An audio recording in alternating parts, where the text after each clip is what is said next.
안녕하세요 여러분. 생생법률쇼 진행을 맡은 임주혜입니다. 이 세상 모든 이슈를 법률적인 시점에서 알아보는 본격 토크 블록버스터 법률이슈 토크 시작했습니다. 제 옆에는 이종근 평론가님 자리하셨습니다. 평론가님 어서 오세요. 네, 안녕하십니까. 평론가님 이번 주도 바쁘게 보내셨죠? 네네. 모든 분들이 그렇지만 이제 11월 달 굉장히 바쁜 달입니다. 맞아요. 오늘 12월 달이 오늘 바쁘지만 이제 좀 땡겼잖아요. 이 한 해 마무리를 그리고 12월 달에는 가족과 함께 하고 그다음에 회사라든지 기타 여러 가지 어떤 마무리할 것이 있으면 11월 달에 하는 그런 풍조가 생겨서 와 스케줄표가 그냥 너덜너덜해졌습니다. 또 우리 평론가님은 워낙 방송이든 강의든 종횡무진 활동하셔서 바쁘실 텐데 거의 다 연말 스케줄까지 정해지셨군요. 예, 연말 스케줄이 더해졌습니다. 맞습니다. 예. 저도 요새 송년회 하자는 그런 연락들이 오던데 그렇죠. 벌써 이렇게 됐나 싶어요. 그러게요. 어제 벌써. 저 또 2024년 달력도 하나 배송받았거든요. 벌써요? 네. 저는 저 새해 뭐 할까 하고 결심한 게 어제 같은데. 맞습니다. 이렇게 빠르게 지나가고 있는 올해 사실 여러 가지 사건 사고들도 많았죠. 이걸 잘 마무리해서 좀 더 나은 2024년 기대해보게 하는 그런 나날들인 것 같습니다. 자, 그럼 오늘 평론가님과 함께 나눠볼 이야기들 저와 함께 미리 만나보시죠. 미리 보는 법률 토크입니다. 여야 총선 준비 본격 돌입, 11월 굵직한 노동 현안들이 온다. 콜포비아 호소하는 MZ세대까지. 오늘도 정말 다양한 정치, 경제, 사회 이슈들 꽉꽉 눌러받아 담았거든요. 빨리 시작해봐야겠습니다. 여러분들은 지금 생생법률쇼 함께하고 계십니다.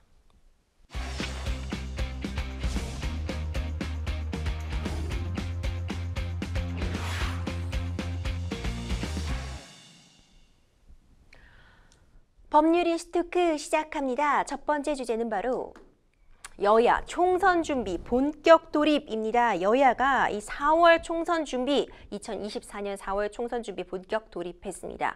민주당은요, 조정식 총선 기획당장을 비롯한 13명의 인선 발표했고요.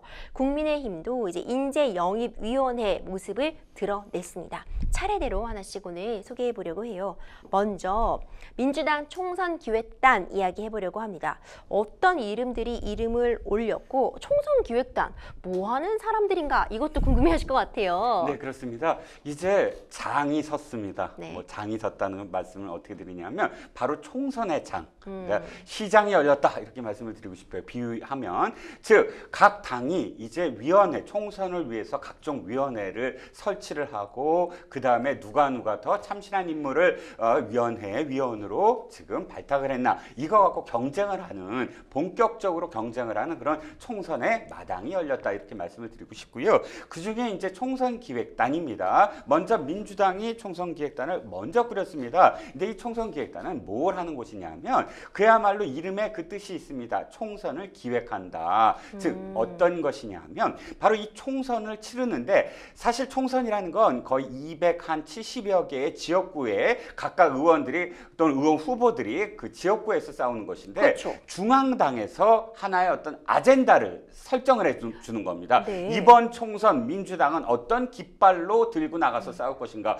270명이 각각 다른 깃발을 들면 좀 혼란스럽지 않겠습니까? 그렇죠. 그러니까 어떤 깃발을 들 거냐 이거를 쉽게 말씀드리면 아젠다 세팅 이렇게 표현을 하고 싶은데 민주당은 중앙당 차원에서 이번 총선을 통해서 어떠한 것을 공약하겠습니다. 그런 공약을 만들어준다는 거. 그 다음에 또 한 가지는 홍보 전략입니다. 어떻게 홍보를 할 것인가에 대해서 사실 중앙당이 어느 정도는 시스템을 갖추고 매뉴얼처럼 이렇게 보내야 돼요. 이게 중구난방이 돼서는 또 안 되잖아요. 그렇죠. 예, 그래서 이제 홍보 전략이고 전체적으로 어떤 방향이다라는 비전을 또 가져야 되고 이런 정책 방향이라든지 혹은 홍보 전략이라든지 또는 아젠다 세팅이라든지 그야말로 총선에 관련된 모든 기본적인 그런 기획을 해주는 그런 위원회다라고 생각하시면 될 것 같고요. 네. 이번에 민주당 그 면면을 살펴보면 그렇기 때문에 사실 아까 말씀드린 그런 일들을 해야 되기 때문에 이 당의 원래 당직자들 그런 일들을 하는 당직자들이 있습니다. 네. 이를테면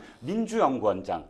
네. 왜냐하면 민주연구원은 국민의힘의 국민의힘의 지금 이 연구원이랑 똑같이 각종 그런 여론조사를 하고 네. 그 다음에 데이터를 갖고 지금 아젠다를 무엇을 할 것인가를 연구하는 곳이거든요. 가령 민주연구원장이나 혹은 전략기획위원장이 있고요. 그 다음에 당연직으로 갈 수 있는 사람이 사무총장, 사무부총장, 그 다음에 홍보위원장, 당연히 홍보위원장이 가야 되겠죠. 여성위원장, 청년위원장, 각종 위원장급 당의 원래 당직자가 한 7명 정도는 무조건 가야 됩니다. 당연직이에요. 그 외에 이제 원외 인사들을 누구를 했나 이렇게 보면 최태경 부산 기장군 지역위원장, 박영훈 청년미래연석회의 부의장, 그 다음에 변호사가 2명이 또 눈길을 뜹니다. 네. 여성 변호사인데 장현주 서울지방변호사회 기획위원, 그 다음에 장윤미 법무법인 메타소속 변호사 등 총 합쳐서 지금 조정식 사무총장이 단장을 하는 것까지 포함을 하면 약 13명 정도가 지금 임명이 됐습니다. 이 인선 놓고요. 네. 뭐 통합이나 혁신 의지 뚜렷하게 보이는 것 같지 않다. 이런 비판도 제기는 되고 있는 것 같은데 평론가님께서는 이번 인선 어떻게 보셨어요? 네, 개인적으로 뭐 평가를 하라고 한다면 통합과 그 다음에 혁신 이것에 어디에 무게를 둬야 되느냐라고 생각을 하면 총선 기획단은 사실은 혁신에 좀 무게를 둬야 된다. 혁신 쪽이요. 물론 이제 통합이라는 말이 왜 나오냐면 앞으로 이제 인재영입위원회가 있어야 되고 혁신위는 이미 치러졌죠. 그다음에 총선 기획단 치러졌죠. 여기에 보다 비명계의 목소리를 많이 담아야 되는 거 아니냐 이렇게 지금 그래서 통합 얘기를 하는데 결정적으로 비명계가 꼭 통합 우리의 목소리를 담아내야 된다라고 들어가야 할 곳은 공천심사위원회예요. 공천심사위원회. 예. 아마 민주당은 공천심사위고 그 다음에 국민의힘은 공천관리위원회. 이름이 약간 다릅니다만 실제로 공천을 이 사람을 할 건가 말 건가 또는 시스템, 공천을 어떤 시스템을 할 건가를 결정하는 곳이 공천심사위원회거든요. 네. 그러면 이번에는 조금 그래 비명계가 많이 안 들어갔다 그러면 공심위에 어떤 얼만큼 들어가느냐 이걸 보면 될 것 같고 그보다 더 중요한 건 총선 기획은 뭘 해야 되냐면 화합 그리고 뭐 균형 이런 것보다 더 중요한 건 참신한 아이디어예요.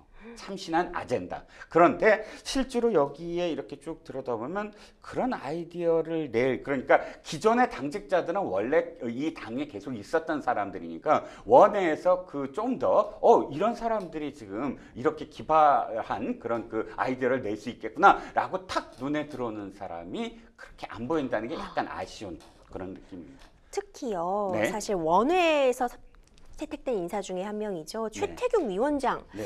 좀 친명 색채가 강하다 이런 평가를 받고 있잖아요. 그렇죠. 지금 그러니까 나중에도 말씀드리겠지만 비명계가 굉장히 반발을 하고 있어요. 그런데 비명계가 반발하다는 건 물론 자기 사람들이 안 들어간 것도 있지만 지금 원외에서 당연직 당직자 빼놓고 원외에서 지금 수혈된 사람 중에 특히나 한두 명이 가장 문제가 있다. 특히 예를 들자면 최태경 지금 아까 말씀드린 부산 쪽 당협위원장 입니다.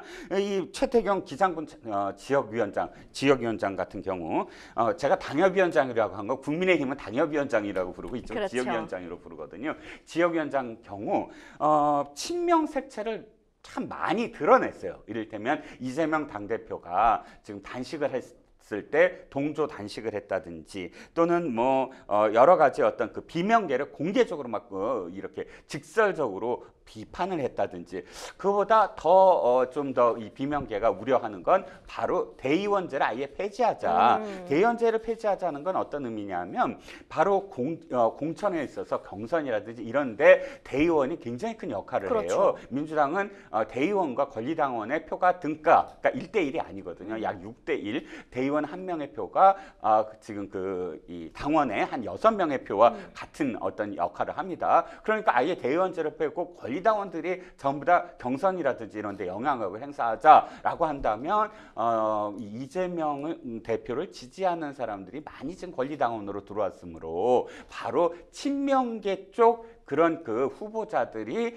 대거 지금 경선에 당선되는 그런 지금 그 상황이 되지 않느냐. 이게 지금 대의원제의 폐지에 관련된 친명계와 비명계의 공방이거든요. 그런데 지금 최태경 지역위원장 같은 경우는 대표적으로 이런 주장들을 해왔던 사람이어서 지금 비명계에서는 봐라 최태경 위원장 같은 사람을 총선 기획단으로 했기 때문에 지금 이거 친명기획단이다 뭐 이렇게 좀 주장을 하고 있죠. 그렇군요. 여러 가지 이야기들이 나오고 있는데 특히 이제 친명계 5선 조정식 사무총장을 필두로 이제 어떻게 보면 배가 출항을 시작했잖아요. 네네. 그러다 보니까 이제 비명계와의 내전도 어떻게 보면 새 국면에 접어들었다 볼 수 있는데 일각에서는 당내 좀 운신의 폭이 좁아졌다고 볼 수밖에 없는 이 비명계가 탈당까지 감행하는 거 아니냐 이런 얘기도 조심스럽게 나오곤 있는 것 같은데 그렇게까지 갈 상황일까요? 아직은 조금 더 지켜볼 거예요. 이 대목은 아닐 겁니다. 아까 말씀드린 공천심사위가 결정적인 어떤 계기가 될 거예요. 제가 보기에는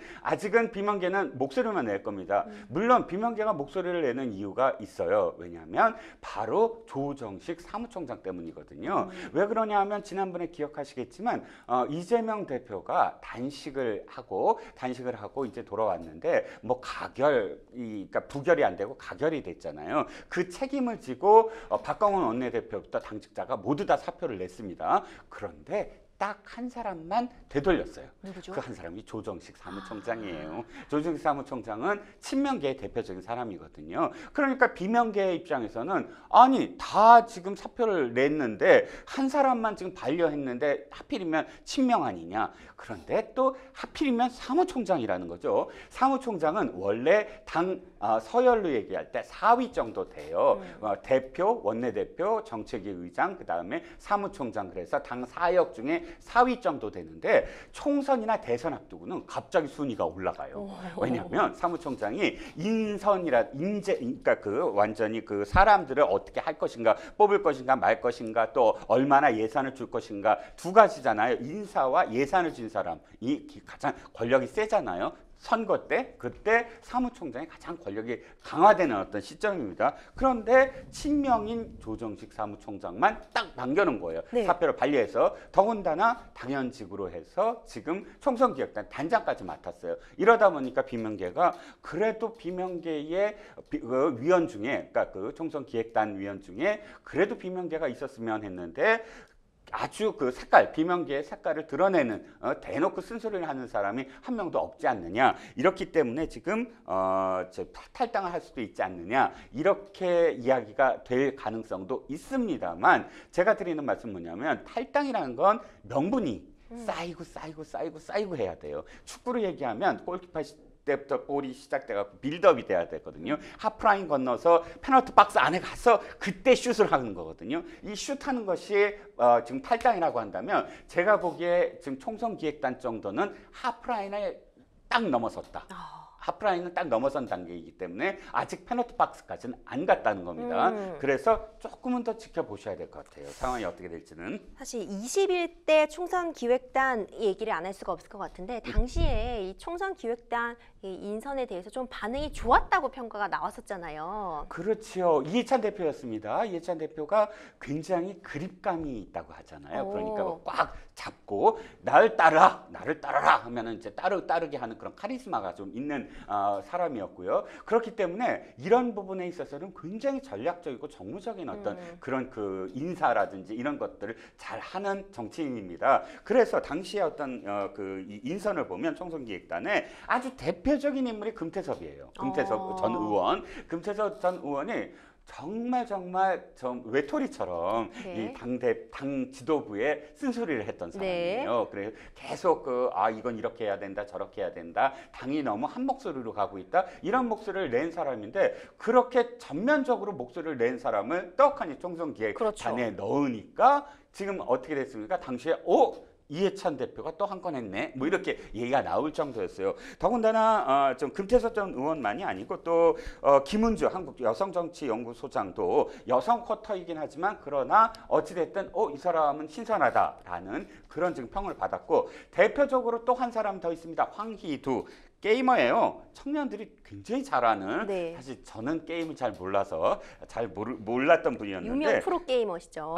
유명한 프로게이머죠. 그 황희두 씨까지 영입을 해서 이게 그 무조건 총선 기획단체든 인재영입위원회든 뭐 앞으로 공천심사위든 화제가 돼야 돼요. 딱 그 인사 발표가 났을 때 한 며칠 동안은 와, 저 사람을 했어? 네. 여기는 영입을 이렇게 했네. 이런 얘기가 나오게 만들어야 되는데 딱 그때는 이렇게 화제가 됐었습니다. 이 닻을 올렸습니다. 총선기획당 다음 주 초에 첫 회의를 열겠다고 밝혔는데 어떤 청사진 그리고 있는지 궁금합니다. 일단 뭐 여러 가지가 있겠죠. 여러 가지가 있는데 지금 총선기획단은 혁신위가 해야 될 것까지 좀 떠맡아서 해야 될 것 같아요. 왜냐하면 혁신위가 조금 이르게 출발을 했거든요. 민주당이. 네. 그래서 혁신위에 여러 가지 어떤 아젠다들이 있는데 그중에 혁신위 가장 중요한 건 기득권 내려놓기 싸움이 벌어져야 돼요. 이제 지금 나중에 또 말씀드리겠지만 국민의힘이 혁신위를 통해서 지금 기득권 내려놓자. 네. 뭐 여러 가지 어떤 안들을 오늘도 쏟아내고 있습니다. 그러면 이미 혁신을 또 만들 수는 없으니까 혁신위는 이미 끝나지 않았습니까? 김은경 혁신위로. 그래서 지금 총선기획단이 그 작업, 그러니까 맞대응을 하면서 총선 밑그림으로써 우리 쪽은 지금 어떤 것을 하고 있다, 어떻게 당이 탈바꿈하고 있다라는 걸 보여줘야 되고 또 이 당이 계속 비판을 받는 대목이 하나 있지 않습니까? 네. 방탄이란 그렇죠. 걸. 이것도 기득권의 대표적인 겁니다. 불체포 특권과 관련해서 사실 민주당이 굉장히 비판을 많이 받고 있고 그걸 완전히 벗어날 수 없어요. 하지만 그럼에도 불구하고 이 문제를 어느 정도 앞으로 어떻게 하겠다라고 내놓지 아니하면 상당히 총선 때 계속 이야기가 나올 수밖에 없거든요. 그리고 또 한 가지는 코인 문제, 김남국 의원의 코인 문제 등 이 당이 계속 어떤 이미지가 사실은 계속 젊은 그런 그 20, 30대에게 안 좋아질 수 있는 부분들에 상쇄할 수 있는 그걸 만회하고 상쇄할 수 있는 그런 안들을 직접적으로 내놓아야 된다. 이런 여러 가지 숙제를 좀 떠안고 있습니다. 앞서 평론가님께서도 지금 김은경 혁신이 잠깐 언급해 주셨는데 네. 그때 제안됐던 현역 의원 페널티 강화 또는 그 다선 용퇴론 이런 부분 다시 힘을 받게 될지 궁금하거든요. 네, 그렇습니다. 이 부분은 어차피 지금 국민의힘과 그 민주당이 똑같이 현역 의원에 대해서 어떻게 할 것인가, 다선 의원을 어떻게 할 것인가 이렇게 내놓아야 됩니다. 혁신위가 그때 왜 김은경 혁신위원장의 사적인 그런 여러 가지 문제들이 겹치고 발언들이 겹치면서 사실상 유종의 미를 거두지 못했어요. 하지만 이 이슈는 아직도 살아 있습니다. 상당히 혁신적이었어요. 내용을 보면 뭐 여러 가지가 있지만 공천과 관련돼서 공직윤리 부적격자를 배제한다. 이것도 뭐 굉장히 좀 모호하긴 하지만 좀 더 구체적으로 어떤 부분까지 그러면 제외할 것인가 이게 나와야 돼요. 좀 포괄적으로 하고 끝내버렸거든요. 네. 그럼 윤리라면은 뭐 부적격자가 어디까지냐? 예를 들어서 기소 단계냐, 아니면 뭐 1심이냐, 아니면 대법까지 다 봐야 되느냐, 여러 가지 아주 세부적인 문제들이 남아 있거든요. 그것도 전부 다 풀어나가야 되고요. 또 뭐 삼선 의원 배제, 뭐 삼선 의원 용퇴, 뭐 이런 얘기가 나왔는데 이 부분은 사실 비명계가 굉장히 지금 이 눈에 불을 켜고 있는 문제거든요. 왜냐 하면 비명계라고 지금 불리는 약 한 30에서 40명은 초선이 별로 없어요. 전부 다 중진들이에요. 뭐 보통 한 3선급 이상이에요. 다. 그러다 보니까 우리 겨냥했냐 이렇게 직접적으로 불만을 토로할 수밖에 없거든요. 그러면 이 문제가 정말 뜨거운 감자인데 그래도 명분 있게 사람들에게 용퇴를 할 수 있는 그 길을 어떻게 열어줄 건가, 이것도 총선기획단이 아마 고민을 해야 될 문제일 것 같습니다. 네, 앞으로 어떻게 될지 총선기획단 개파 갈등에 다시 또 새로운 불씨가 될지 아니면 이걸 화합으로 가져갈 수 있을지 지켜볼 필요 있을 것 같습니다. 당내 파열음 들리는 거는 사실 여당도 마찬가지죠. 내년 총선 대비해서 인재 영입 장업을 이끌 인재영입위원회 이제 여당도 발족을 했는데 전직 사무총장을 지낸 재선의 이철규 의원이 현재 영입 위원장에 내정이 된 거죠. 네, 그렇습니다. 발표가 나왔죠. 이철규 전 지금 그 사무총장입니다. 이철규 지금 그 이번에 인재영입위원회 위원장으로 발탁이 된 것과 관련해서는 엊그제 그만둔 사람을 또다시 오느냐, 이 얘기가 또 나오고 있습니다. 회전문 인사다 이런 얘기 나오더라고요. 그렇죠. 왜냐하면 이게 지금 강서구 보궐선거와 관련해서 이 당도 당연직 지금 당직자를 포함해서 상당히 많은 어떤 그 개편이 있었습니다. 그때 대표적으로 물러난 사람이에요. 이철규 사무총장이 사실상 처음에 그 친윤의 대표적인, 그러니까 윤 대통령과 가장 가까운 그런 현재 국내의원 의원들의 4명에 꼽히는 사람 중에 한 사람이거든요. 그렇기 때문에 이철규 사무총장의 그때 당시의 사퇴는 상당히 이 당이 또 개혁을 하는구나, 지금까지 비판을 받았던 대목을 과감하게 탈피하는구나, 이렇게 지금 바라볼 수 있었던 부분인데, 또다시 인재영입위원장으로 등장을 하니까 이게 뭐야? 또다시 들어온 거 아니야? 뭐 이렇게 지금 얘기가 나오고 있습니다. 원래 인재영입위원장은요, 옛날에는 당대표가 하는 적도 많았어요. 이를테면 문재인 지금 더불어민주당 대표 시절에 네. 문재인 대표가 직접 찾아다녔거든요. 이를테면 조응천 의원. 조응천 의원은 사실 박근혜 대통령 당시에 청와대의 민정수석실에 있었잖아요. 근데 조응천 의원이 그때 이제 그 여러 가지 청와대와 충돌을 하고 그러면서 일식집을 하고 있는데, 문재인 당대표가 매일같이 가서 아무 말도 없이 밥을 먹고. 예, 그러니까 이제 조응천 의원이 거기에 감동을 해서 영입됐다는 얘기도 있는데, 이렇게 그 당대표가 가장 사실은 신경 쓰는 부분이 이제 영입위원회입니다.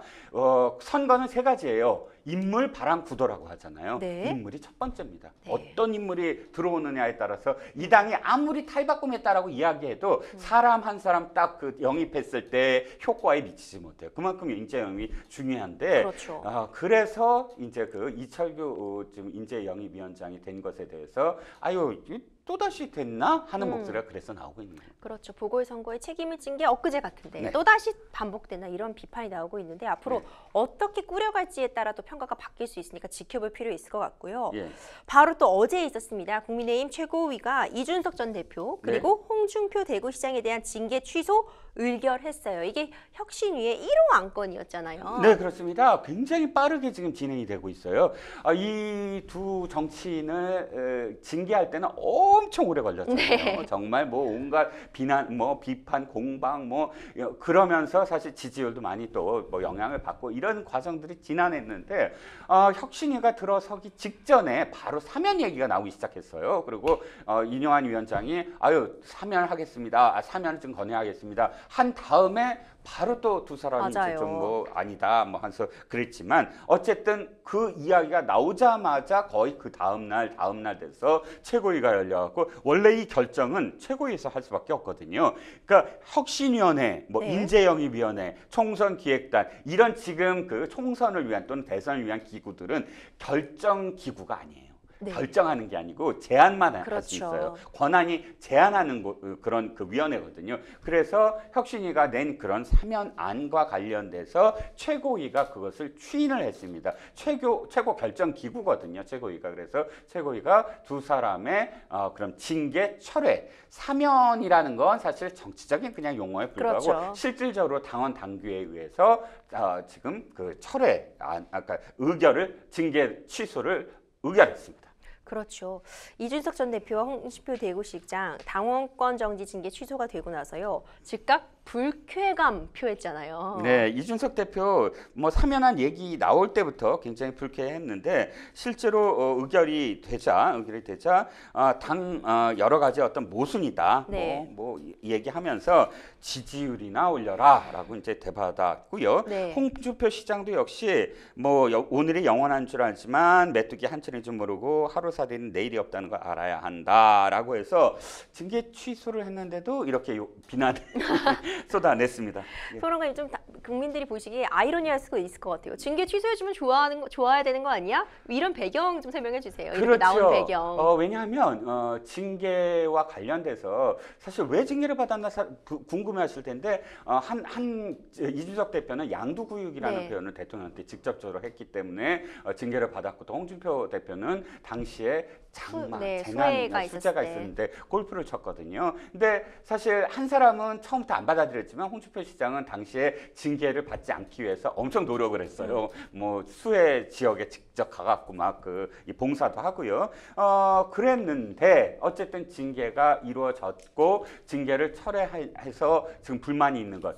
이유는 딱 한 가지입니다. 두 사람 다 자신이 뭔가 주도를 할 수 있다고 생각을 하고 있거든요. 윤석 대표는 지금 당에 남아있는다, 뭐 다 취소를 해서 어느 지역구로 받는다보다는 자기가 청년 세대의 표를 갖고 무엇인가 큰 어떤 역할을 하려고 해요. 판을 한번 흔들어 보겠다, 자신이. 근데 취소를 해서 예를 들어서 당에서 공천을 받고 경선을 하고 그러면 사실상 자신이 주도하는 게임이 되지 못하잖아요. 그렇죠. 그러니까 뭐 대표까지 한 사람이 무슨 위원 이렇게 들어갈 수 없으니까요. 그런 상황이니까 아마도 지금 대구 쪽에 계속 내려가는 걸 보면 칠곡이 원래 고향이라고 하고 그러면 대구에서 무소속으로 나올 가능성이 높지 않느냐.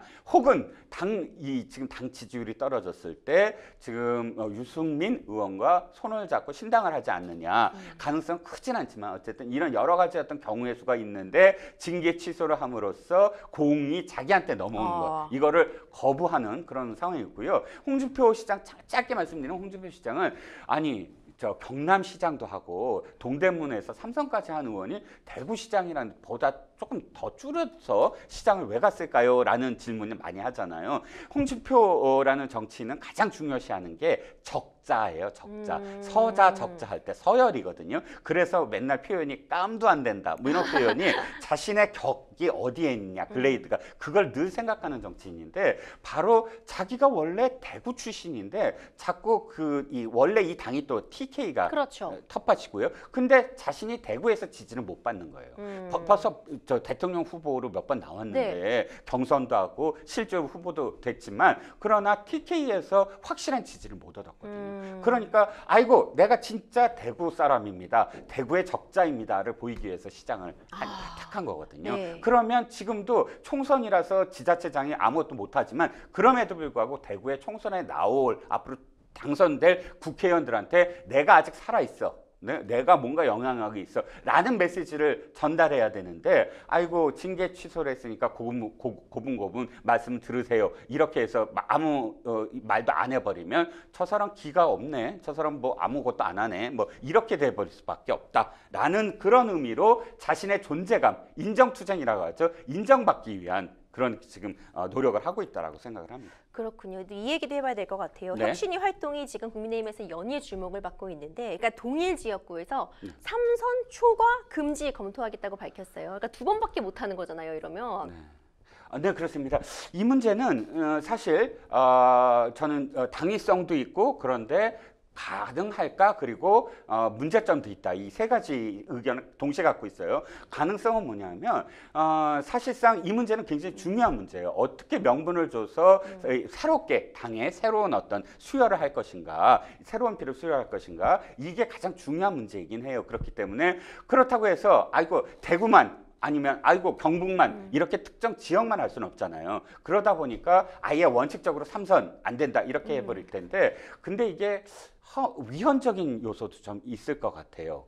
이를테면 그것이 그런 어떤 규정으로서 내가 정말로 하나의 어떤 지역구에서 뭔가 이 쌓아나가는 어떤 노하우를 펼칠 수 없게 만드는 것 이런 게 인위적으로 이게 가능한가 한 정당에서 당원 당규로서 그런 문제도 좀 남아 있다는 겁니다. 그러니까 3번밖에 못 한다는 건데 어느 지역구로 어떻게 이 3번의 기준을 정할지도 애매할 것 같아요. 그렇죠. 그러니까 보면은 뭐 동일 지역구에서 내리 삼선을 한 경우도 있을 수 있지만 네. 울산 사전이지만 울산 시장을 지내서 그건 빼면은 또 삼선이 안 되는 그런 경우도 있을 수 있고요. 네네. 무소속했다가 복당하고 네. 뭐 이런 경우에는 그러면 처음에 당선일 때 무소속이었으니까 공천받은 게 아니라면 또 괜찮은 건지. 아니 그러니까요. 지금 삼선 의원들이 늘 고민하는 지점이 그거예요. 내가 여기서 4선을 하려고 하면 아마도 나를 또 공천 안 줄지도 모르니까 지방선거 나가요. 네. 그때 딱 지방선거에서 한 두 번 정도 하고 다시 돌아오고. 돌아오면 아 내가 지금 지자체장이었지 내가 사실 국회의원으로 4선한 거 아니지 않나? 뭐 이러면서 편법은 아니지만 어쨌든 그렇게 지방선거 뭐 총선을 드나드는 그런 그 상황인데 그 인류적으로 어떻게 하겠다고 하지만 저는 이거 쉬워 보이지 않습니다. 네, 이 국민의힘 이번에는 김포 서울 편입 승부수 그래 띄웠습니다. 이 네네. 부분은 어떻게 볼 수 있을지 평론가님 설명 좀 부탁드려요. 짧게 말씀드릴게요. 이건 굉장히 큰 파장일 겁니다. 옳고 그르고 이거는 정책적인 부분이니까 나중에 또 말씀드릴 기회가 있겠지만 이 부분은 사실상 주민들이 원하는 사람과 반대하는 사람이 있어요. 그러면 공방이 벌어질 수밖에 없거든요. 이걸 하려면 주민 투표를 각각 해야 돼요. 그러면 지금 보통 한 5개 시에서 6개 시가 지금 주민 투표를 할 텐데 주민 투표를 하는 것 자체가 큰 어떤 이슈가 되기 때문에 대선에서 블랙홀로 빠져들 가능성이 큽니다. 그렇습니다. 이 부분도 사실 정말 많은 분들의 이목 집중되어 네. 있거든요. 김포 서울 출퇴근길 평론가님 9호선 진짜 어마어마하거든요. 예. 김포 주민들이 서울 편입보다 더 중요한 건 교통난이다. 그렇죠. 뭐 이렇게 말씀을 하시죠. 그러니까 결국 주민들 그리고 국민들이 더 편안한 방법으로 어떻게 진행될지 생생법률쇼에서도 함께 지켜보도록 하겠습니다. 여러분들은 지금 생생법률쇼 함께하고 계십니다.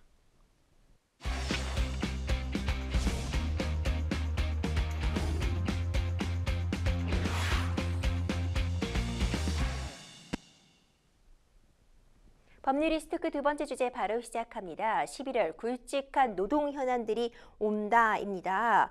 굵직한 현안들 줄줄이 예정이 되어 있어요. 일단 다음 주 노동시간 개편안 나옵니다. 네, 그렇습니다. 노동시간 개편은 굉장히 중요한 문제고 뜨거운 감자죠.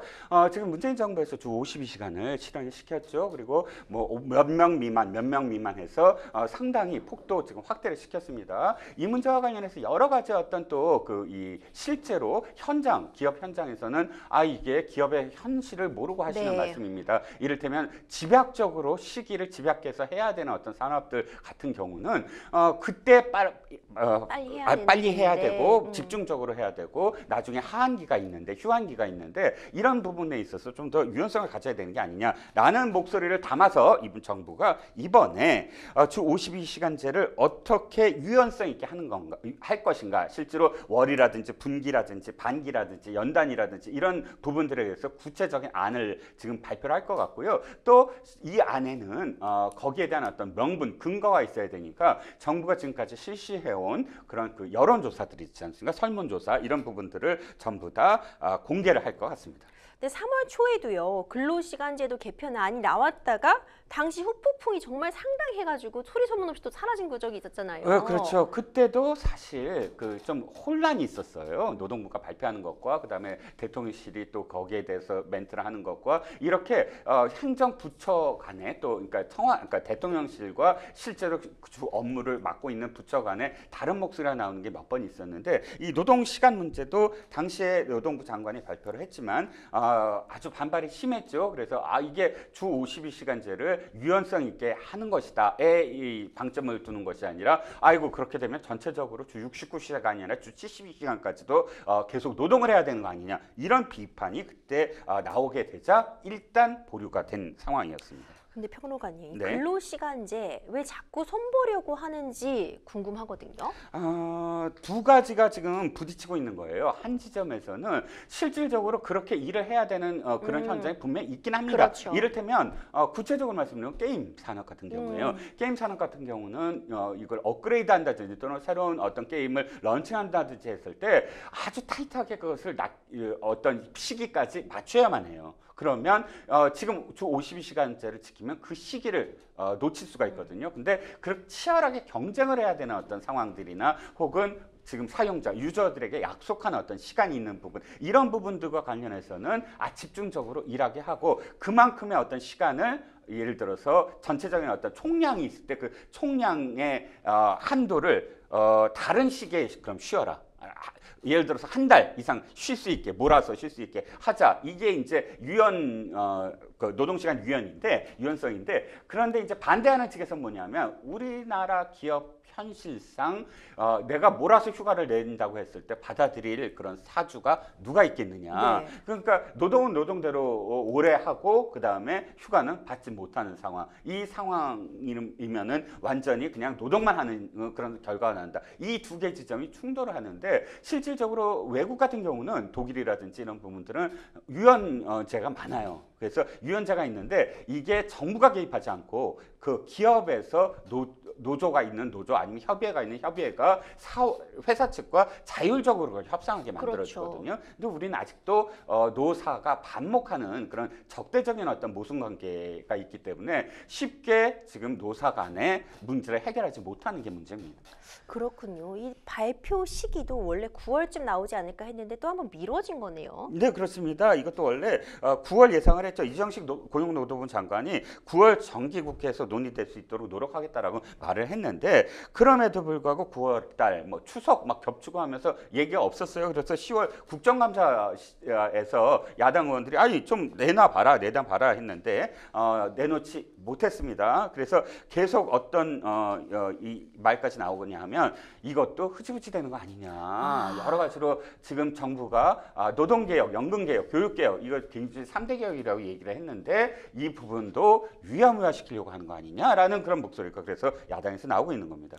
그렇죠. 이게 또 연금 개혁처럼 좀 맹탕 개편안 되는 거 아니냐 이런 우려 섞인 목소리도 나오는데 평론가님 어떻게 보고 계세요? 예, 연금개혁안과 조금 다를 것 같아요. 연금개혁안은 정말 굉장히 오랫동안 고민을 해야 될 지점이 분명히 그렇죠. 있어요. 왜냐하면 이거는 이 청년 세대와 그 다음에 어르신 세대, 노인 세대와 각각의 이해관계가 너무 첨예하게 갈리는 부분이 그렇죠. 있거든요. 그러면 뭐 예를 들어서 많이 내고 뭐 기간을 연장하는다거나 아니면 적게 내고 적게 받겠다. 뭐 이런 이 여러 가지 목소들을 어떤 지점으로 수용을 하느냐에 대한 문제거든요. 그런데 사실 이게 지지율과 연관성이 있어요. 지지율이 좀 이 정부가 높을 때는 과감하게 좀 드라이브를 걸 수가 있는데 하필이면 지지율이 낮은데 선거가 겹쳤어요. 그렇기 때문에 이 표가 떨어질 지금 이 안은 쉽게 내놓지 못하는데 노동개혁안은 그렇지 않을 겁니다. 그러니까 이 연금개혁안보다는 장기적인 어떤 부분이라든지 이런 부분에서는 조금 더 시기가 급한 부분이 있어요. 이 부분은. 그래서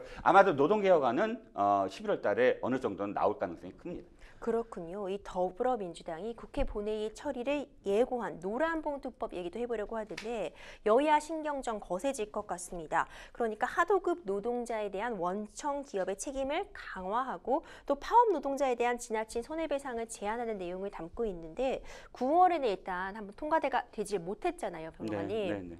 네, 통과되지 못했죠. 그 통과되지 못한 게 대통령의 거부권을 행사했기 때문이고요. 지금 민주당이 다시 한번 이 드라이브를 걸겠다. 뭐 정의당이 함께 하겠다. 이런 어떤 상황입니다.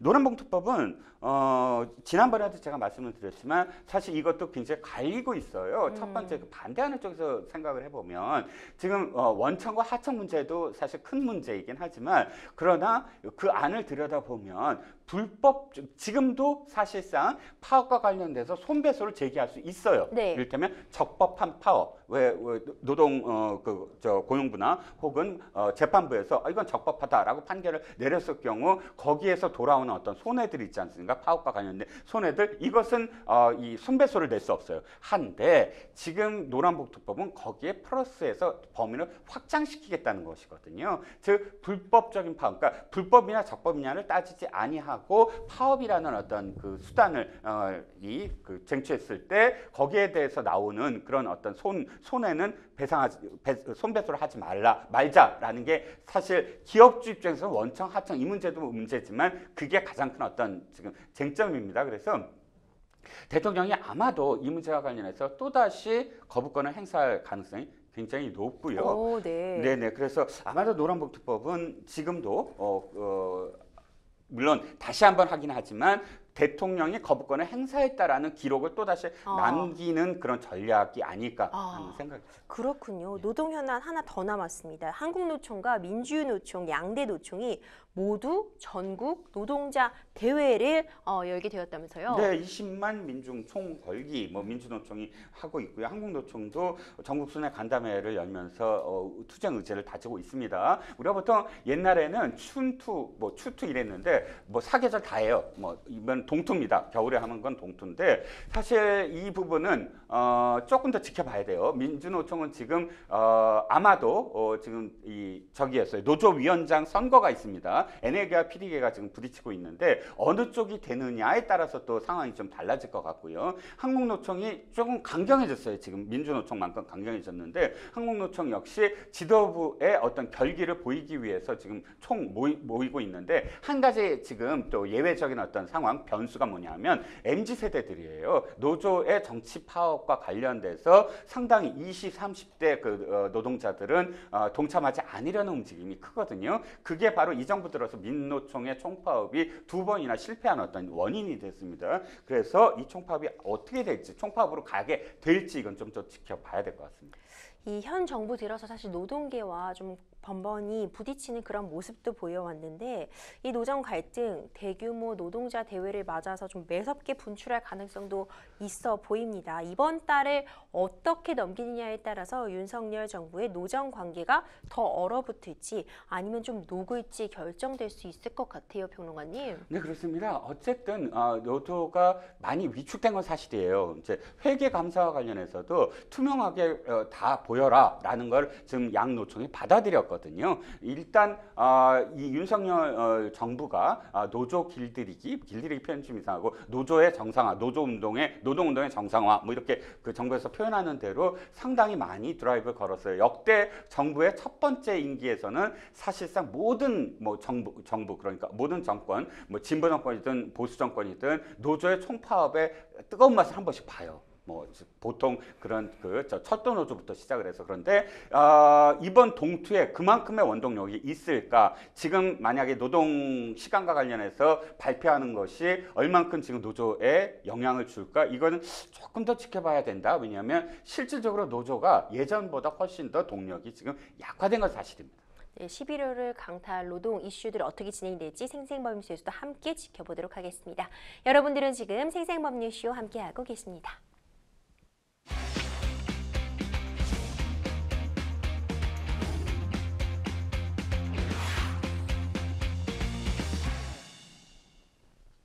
법률이슈토크 세 번째 주제 함께 살펴보겠습니다. 세 번째 이슈는 콜포비아 호소하는 MZ세대입니다. 전화 통화하는 것에 대해서 어려움을 겪는 거를 우리가 콜포비아라고 부르는데요. MZ세대 10명 중 3명은 콜포비아를 겪는 것으로 나타났어요. 네, 그렇습니다. 알바천국이 2022년도에 여론조사를 했는데 2,000명을 대상으로 여론조사를 했습니다. 그런데 말씀하셨듯이 29%가 콜포비아, 전화를 거는데 굉장히 힘들다라는 답변을 해서 저도 놀랐습니다. 10명 중 3명이나 그렇습니다. 이게 불안장애라고 보통 하는데 여러 가지 어떤 이유는 나중에 말씀드리고 상황들이 있더라고요. 예를 들어서 전화가 오면 시간을 끌거나 말하지 않는다. 또 전화 통화 시 앞으로 할 말이나 했던 말을 크게 걱정한다. 전화 통화 시 심장이 빠르게 뛰거나 식은땀이 난다. 이런 신체 변화를 겪는다. 이런 증상들을 호소하는 그런 젊은 분들이 많이 늘어나고 있다라는 겁니다. 그러니까 평론가님, 근데 왜 그렇게 전화 받는 걸 어려워하는 걸까요?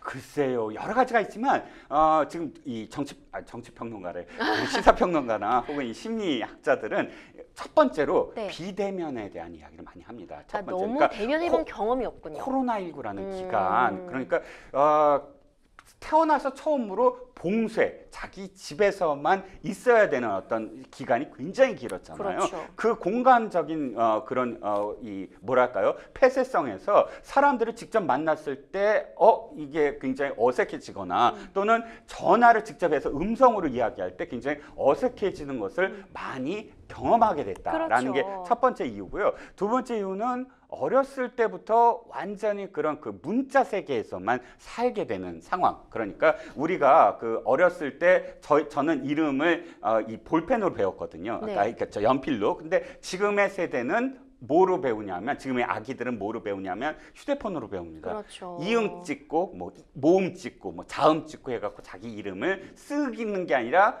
누르는 두드리면서 거죠. 그렇죠. 두드리면서 알게 되거든요. 즉 이 인터페이스 그러니까 어떠한 세상을 이해하는데 그 이해하는 도구로서 지금 이런 스마트폰이라는 것 또는 노트북이라는 것 이런 또는 그 세상 자체가 SNS라는 것 커뮤니티가 이 속에서 자라나고 세상을 이해하다 보니까 실질적으로 어떤 말을 해서 이 오해가 생겨날 수 있다.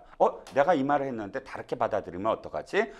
저 사람이 내가 어떤 이야기를 했는데 아이의 전화를 안 받으면 어떡하지? 이런 식의 어떤 그런 뭐랄까요? 공포감 이런 것들이 상당히 많이 늘어나고 있다는 겁니다.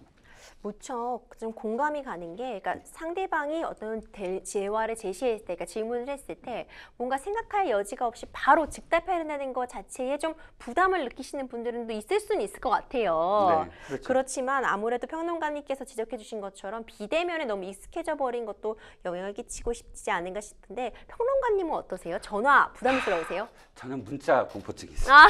거꾸로 통화를 그러니까 문자를 하다가 잠깐 기다려 하고 전화를 바로 해요. 그럴 때 예, 있죠. 저는 왜 공포증이 있냐면 문자가 도리어 곡해하는 경우가 오해를 있어요. 불러일으킬 수 있어요. 어떤 문자를 받았을 때 이를테면 내 선배님들한테 상사한테 받았을 때 뭐라고 똑같은 얘기를 단어를 하더라도 이게 약간 내 말을 곡해한 거 아니야? 그 단어에 저는 어떤 의미인지가 여러 가지로 상상이 되는 거예요. 맞아요. 도리어 거꾸로. 그래서 그럴래니 내 그 말 직접 내 음성을 들려서 나의 어떤 톤이라든지 이런 것들을 듣게 하면 훨씬 오해가 적어지겠다 하고 통화를 해요. 그렇죠. 그런데 똑같은 이유로 젊은 세대는 전화에 대한 공포증이 있다라는 겁니다. 저도 평론가님 말씀에 너무 공감이 되는 게, 예를 들어 제가 문자로 평론가님한테 안녕히 가세요 점 이렇게 보냈어요. 화났어. 그러면 뭔가 화났구나. 다시 만나지 맙시다 이런 느낌 같잖아요. 문자로 화났구나. 뭐 이렇게 생각이 들거든요. 그렇죠. 그런데 제가 평론가님 뵈면서 안녕히 가세요 하면은 다시 봅시다 이런 느낌이 확 와닿잖아요. 그렇죠. 저는 그런 세대예요. 제가. 그렇죠. 저도 그런가 봐요. 예. 맞습니다. 이렇게 저희가 재밌게 얘기를 나눠봤지만 실제로 이 콜포비아라는 증상이 생겨서 어려움을 호소하시는 분들이 정말 많이 존재한다고 합니다. 네, 실제로 지금 유명한 가수죠. 아이유 씨가 자신의 공식 그런 유튜브 채널에서 진짜 그 얘기를 한 적이 있어요.